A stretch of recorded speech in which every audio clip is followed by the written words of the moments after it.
नमस्कार, फाइटर समाचार में आपका स्वागत है। पेश आज 18 जुलाई सुबह 6 बजे राजस्थान की खास खबरें।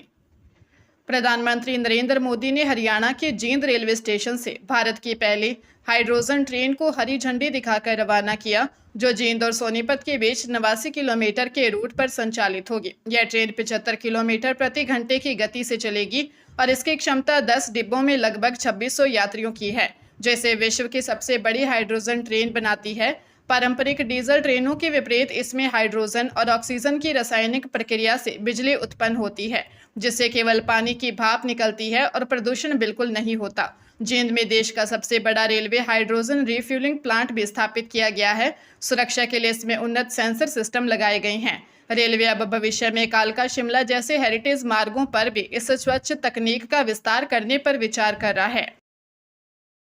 आयकर विभाग ने श्रीगंगानगर जिले के सूरतगढ़ रोड स्थित ऑर्बिट रिसोर्ट पर 30 जून को मारे गए छापे के दौरान जब्त दस्तावेजों और डिजिटल उपकरणों की गहन जांच शुरू कर दी है।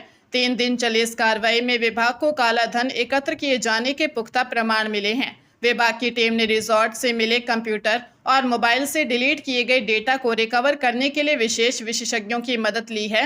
मोबाइल से मिले डेटा ने विभाग को कई चुकाने वाले खुलासे किए हैं, जिसमें करोड़ों रुपए के काले धन की संभावना जताई जा रही है। आयकर विभाग के एक्सपर्ट्स अब उन संदिग्ध एंट्रीज को खंगाल रहे हैं जिनका हिसाब कंपनी के आधिकारिक रिकॉर्ड में नहीं है। वर्तमान में डेटा रिकवरी टीम और जांच अधिकारी मिलकर काले धन की एक विस्तृत सूची तैयार करने में जुटे हैं, जो आने वाले समय में मामले में बड़े खुलासों का आधार बनेगी।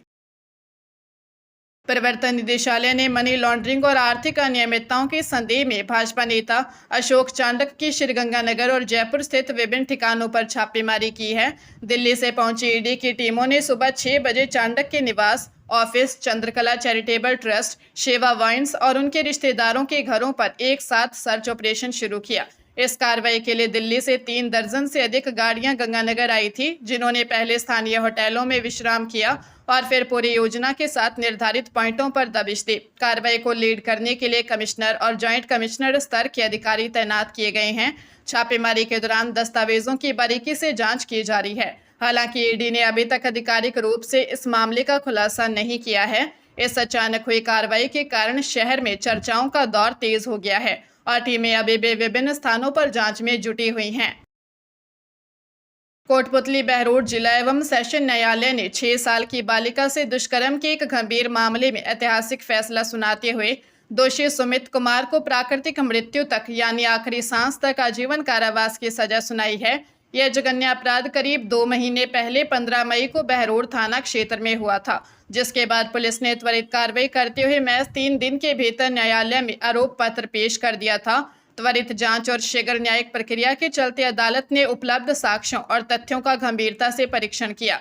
विशिष्ट लोक अभियोजक धनश्रीराम गुर्जर ने बताया कि जिला एवं सेशन न्यायाधीश रवि शर्मा ने अपराध की गंभीरता को देखते हुए दोषी सुमित कुमार को प्राकृतिक मृत्यु तक यानी आखिरी सांस तक आजीवन कारावास की सजा सुनाई है।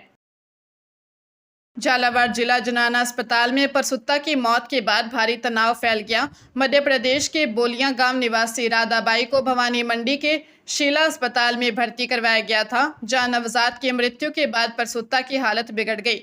परिजनों ने निजी अस्पताल प्रबंधन पर गंभीर लापरवाही का आरोप लगाते हुए कहा कि उन्हें बिना ऑक्सीजन सपोर्ट के झालावाड़ रेफर किया गया, जहां डॉक्टरों ने राधाबाई को मृत घोषित कर दिया। घटना के बाद परिजनों ने अस्पताल परिसर में हंगामा किया और दोषियों के खिलाफ सख्त कार्रवाई की मांग की। सूचना मिलते ही पुलिस उपाधीक्षक हर्षराज सिंह मौके पर पहुंचे और स्थिति को नियंत्रित किया। फिलहाल शव को मोर्चरी में रखवाया गया है और पुलिस पोस्टमार्टम रिपोर्ट व चिकित्सकीय दस्तावेजों की जांच कर रही है। जांच में सामने आने वाले तथ्यों के आधार पर ही आगे की कानूनी प्रक्रिया पूरी की जाएगी। राजस्थान लोक सेवा आयोग की प्राध्यापक हिंदी स्कूल शिक्षा प्रतियोगी परीक्षा 2022 में फर्जी डिग्री के जरिए नियुक्ति दिलाने के मामले में एसओजी ने सहयोगी आरोपी अशोक बिश्नोई उर्फ चोटिया को गिरफ्तार किया है। भर्ती के दौरान अभ्यर्थी ब्रह्मा कुमारी ने मेवाड़ यूनिवर्सिटी की फर्जी एमए डिग्री पेश की थी, जिसे सत्यापन में गलत पाया गया। जांच में सामने आया कि आरोपी अशोक बिश्नोई ने महेंद्र सिंह राव के माध्यम से डॉक्टर सुरेश कुमार से संपर्क कर ब्रह्मा कुमारी के लिए यह फर्जी मार्कशीट और डिग्री उपलब्ध करवाई थी। इस मामले में मुख्य अभ्यर्थी सहित अब तक कुल 15 आरोपियों को गिरफ्तार किया जा चुका है। आरोपी अशोक, जो पहले भी जोधपुर में एक प्रकरण में गिरफ्तार हो चुका है, एसओजी की अजमेर यूनिट अन्य आरोपियों की तलाश और मामले की गहन जांच में जुटी है। बीकानेर के नोखा कस्बे में मामूली विवाद के चलते एक युवक ने अपने बड़े भाई की हत्या कर दी।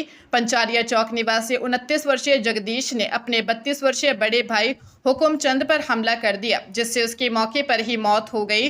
घटना के अनुसार जब हुकुम चंद ने नशे के लिए पैसे मांगे, जिस पर दोनों भाइयों में कहासुनी हो गई। विवाद इतना बढ़ गया कि जगदीश ने हुकुम चंद पर गंभीर प्रहार किए, जिससे वह सड़क पर गिर पड़ा। परिजनों द्वारा उसे तुरंत अस्पताल ले जाया गया, जहां चिकित्सकों ने उसे मृत घोषित कर दिया। नोखा पुलिस ने मौके पर पहुंचकर आरोपी जगदीश को हिरासत में ले लिया है और वारदात में इस्तेमाल हथियार जब्त कर लिया है। कानून व्यवस्था बनाए रखने के लिए घटनास्थल पर पुलिस और आरएसी जाब्ता तैनात किया गया, जबकि शव पोस्टमार्टम के लिए मोर्चरी में रखवाया गया है।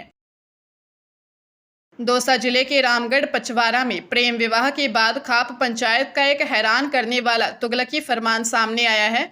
अर्जुन लाल मीणा का आरोप है कि उनके भतीजे कमलेश मीणा द्वारा युवती से सहमति से प्रेम विवाह करने पर 84 गांवों की खाप पंचायत ने लड़की के परिवार पर 21 लाख रुपए का जुर्माना लगा दिया। जुर्माना न भरने पर उन्हें समाज से बहिष्कार करने की धमकी दी गई है। वहीं इस मामले में युवती ने एक वीडियो जारी कर स्पष्ट किया है कि उसने अपनी मर्जी से शादी की है और कोई अपहरण नहीं हुआ। उसने अपने ससुराल और पीहर पक्ष के कुछ लोगों से जान का खतरा बताते हुए पुलिस से सुरक्षा की गुहार लगाई है। थानाधिकारी मदन लाल मीणा ने बताया कि पीड़ित युवती के प्रार्थना पत्र पर संबंधित लोगों के खिलाफ कानूनी कार्रवाई करते हुए उन्हें पाबंद कर दिया गया है। राजस्थान हाईकोर्ट ने एक महत्वपूर्ण निर्णय में स्पष्ट किया है कि एसएचओ केवल जांच अधिकारी की रिपोर्ट का पोस्ट ऑफिस नहीं है, बल्कि उसका यह संवैधानिक दायित्व है कि वह चार्जशीट पेश करने से पहले साक्ष्यों का स्वतंत्र और निष्पक्ष परीक्षण करें। जस्टिस अनूप कुमार ने मुंडावर थाने के तत्कालीन एसएचओ के खिलाफ संज्ञान लेने वाले आदेश को बहाल करते हुए यह टिप्पणी की कि एसएचओ अपनी निगरानी की जिम्मेदारी से बच नहीं सकते, चाहे जांच किसी भी अधिकारी ने की हो। मामला 2013 में एक सड़क हादसे से जुड़ा है, जिसमें गंभीर चोट होने के बावजूद पुलिस ने जानबूझकर धारा 338 शामिल नहीं की थी। अदालत ने एसीएस होम और डीजीपी को निर्देश दिए हैं कि वे राज्य के सभी एसएचओ को इस संबंध में कड़े निर्देश जारी करें, ताकि भविष्य में जांच में पारदर्शिता सुनिश्चित हो सके और पीड़ित को न्याय मिल सके। जयपुर के जोटवाड़ा थाना पुलिस ने एटीएम कार्ड बदलकर ठगी करने वाले एक अंतर्राज्यीय महाठग गिरोह के मास्टरमाइंड 27 वर्षीय सचिन कुमार और उसके साथी 42 वर्षीय सुरेंद्र सांसी को गिरफ्तार किया है। यह गिरोह साल 2019 से सक्रिय था और राजस्थान, हरियाणा, पंजाब, दिल्ली व उत्तर प्रदेश में करीब 500 एटीएम ठगी की वारदातों को अंजाम दे चुका है। आरोपियों के इस नेटवर्क का दायरा राजस्थान के कई जिलों तक फैला था, जिसमें श्रीगंगानगर भी शामिल है, जहां इस गैंग ने कई वारदातों को अंजाम दिया था। पुलिस ने करीब 900 सीसीटीवी कैमरों की फुटेज खंगालकर और तकनीकी विश्लेषण के जरिए आरोपियों को 250 किलोमीटर तक पीछा करने के बाद दबोचा। आरोपियों से 1 दर्जन से अधिक एटीएम कार्ड और वारदात में इस्तेमाल बाइक बरामद की है। पुलिस इन ठगों द्वारा की गई वारदातों की गहनता से जांच कर रही है। लुधियाना में विदेश भेजने के नाम पर 30 लाख रुपए की धोखाधड़ी का मामला सामने आया है।